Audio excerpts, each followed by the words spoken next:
不是兄弟们，指甲盖大小的小配件，翻开来涂装这么精致不说了，连这个印刷的时间小姐都能看得清楚。不是孩之宝，你搁这廉价美。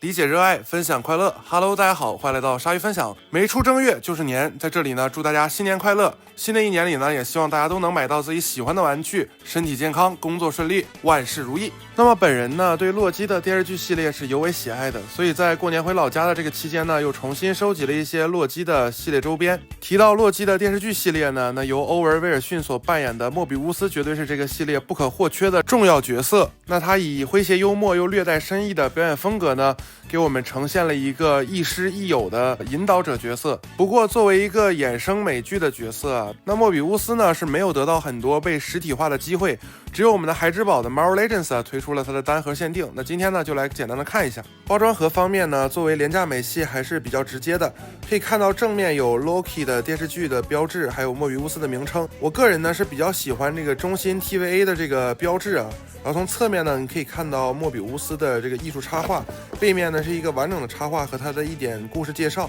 我个人其实是很喜欢 Marvel Legends 每次在背面画的这个角色插画的，不过有的时候这个插画跟实物比起来呢，就很有一种对吧，没有对比就没有伤害的感觉。头雕方面呢，算是 Marvel Legends 这个系列的特色之一啊，它这个噪点攀印技术呢，是很好的还原了角色的面部形象，可以看到莫比乌斯标志性的这个歪鼻梁啊，以及脸上因为岁月的缘故带来的这些个褶皱啊、痕迹啊，都在这个小尺寸的头雕下表现得非常出色啊。你要知道这个头呢，还没有我这个指甲盖大，对吧？在这个镜头里不明显啊，它这个胡子和眉毛呢，其实也有非常不错的这个喷印涂装。翻过去从侧面看到后面呢，头发的建模也是非常有错落感的，而且这个发丝的细节也算是比较分明。唯一比较遗憾的，可能就是我个人更想要一个略带诙谐或者微笑的这么一个莫比乌斯的头雕啊，因为这更符合这个角色在剧中的大部分状态。不过就廉价美系的表现而言，在这个尺寸下拥有这样的象征度，已经是非常优秀的表现了。身体的整体造型呢，就是这么一个老式的西装素体，可以看到很简单的一个造型刻画。那么在剧中呢，莫比乌斯穿的这个衬衫啊，跟洛基是同款，它里边是一个假领子延伸到肩部的这么一个设计。这里孩之宝呢，明显是偷懒了，翻开就可以看到里边用的就是一个正常的衬衫素体啊，它没有那种领子的设计。不过这个领带呢，倒是有不错的刻画，上面的这个小尺寸下的印刷以及底下的这个图案都有还原。值得一提的是，之前我一直以为莫比乌斯只是一个普通的西服造型啊，但其实不是啊。拉近仔细一看才发现，莫比乌斯并不是领子是凸出来的，而是领子反向的这块布料是凸起来的，就是这件衣服其实并没有领子，是用另一块布料堆叠在外面勾勒出来的领子的形状。你看回去电视剧才发现，这个领子其实是外面那层布凸出来了，然后反而是领子那里是凹下去的，真的是不仔细看完剧完全发现不了的一个细节啊，更是说明了洛基剧组对于服装设计的这种精湛啊。从侧向来看呢，应该是从后腰前面的一块布一直延伸到领子那里，然后再把里边的这层布呢从里边挑出来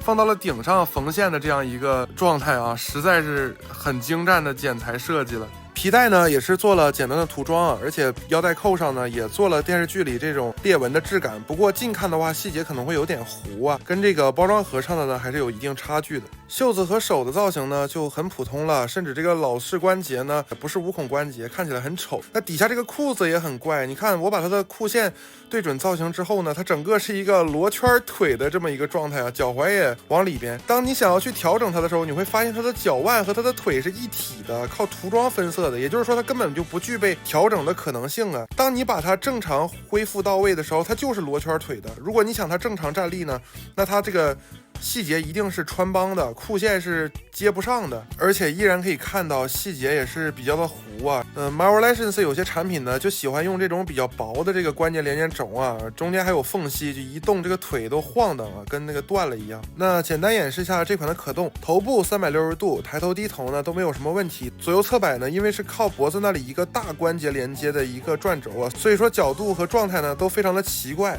胳膊没有任何的干涉，可以进行轻松的360度度，有齿轮，侧台呢只达到了勉强45度左右，这个活动性还是比较差的。大臂有180度的旋转，然后肘部呢双段关节折叠是没有任何问题的，基本上能贴住自己的手臂，然后手腕和手型也没有问题。腰部我这个不知道是不是中奖啊，本来它的胸腰关节应该是一整个球关啊，但我这个完全是粘死了，泡了2次热水，用了各种方法都解决不了，不管我向任何方向掰它都会回弹啊。我想把它拆下来呢，也差点给它给搞断掉啊。整体呢就像这个弹簧拳一样啊，非常的诡异。可以看到啊，左右转也是不行的，还是会自己给弹回来的，很奇怪啊。而且我也不敢扭了，是吧？腰部是一个平转关节啊，360度没有什么问题，看起来呢美观性也还好。腿部前踢能达到差不多90度，膝盖回弯的角度也是非常的大，不过脚部呢向前几乎没有接地啊，受到这个老素体的造型影响。向后虽然是有接地吧，不过看起来比较奇怪。然后因为这个脚腕不能调整方向，所以说它整个的朝向呢也比较别扭。本来整体的外形和还原度啊还是可以达到令人满意的一个程度的，但是这个过于老式的素体啊，导致它这个把玩的手感实在是过于拉胯了，让人感觉非常的糟心。你很难想象这是一款2021年发售的美系。本款产品给的2个配件呢，倒是都非常的用心啊。首先是这个裁剪棍，可以看到根部的细节刻画呢还是不错的，顶部的涂装分色以及这个棍头的这个纹理都是做的很棒的。这个东西也真的算是 MCU 里1顶1的科技神物了，你普通人拿这玩意儿戳一下灭霸，灭霸就被你给秒了。接着是这个时间平板啊，虽然外表呢做的有点粗糙啊，甚至还有些水纹，不过你可以看到底下的几个铆钉细节做的都挺好的。当你打开啊，才发现这真是内有千秋啊！这些小按键、小涂装，包括这个小显示屏上那个时间小姐，你可以看到真的是指甲都不到的一个东西做的这么精致啊！虽然作为廉价美系吧，涂装还是有点异色之类的，但是我把它还原到一个正常你肉眼所看的大小，你其实很多细节连看都看不清，但是它却做的这么精致啊，真的是挺难得的。搭配展示的效果很好啊，只不过没像 MUF 那样把这个显示屏的内容也做出来。也可以看一下装上这个裁剪罐之后的效果。这盒玩具整体给我的感觉呢，就是遗憾啊。虽然说它的头雕啊、配件啊，它的精度达到了一个非常令人惊艳的水准吧，但是确实看得出来，厂家只是把这个产品当成一个任务去完成了，而非是一个自己的作品。在这个素体的选择上啊，让这个玩具呢立刻有了一个巨大的时代滞后性，最终让人感到无比的惋惜。不过如果你喜欢莫比乌斯这个角色呢，正比例的形象呢，你几乎也没得选啊，只能买这个孩之宝的了。价格呢倒是也不贵，虽然把玩起来手感不太好，但是呢入手当个纪念摆在那儿看着还是挺舒服的。 OK， 喜欢我的内容呢就请点赞收藏加关注，你的支持是我更新最大的动力。也可以加入我们的聊天群，与我们一起聊玩具，理解热爱分享快乐。我是鲨鱼， Always remember that's life。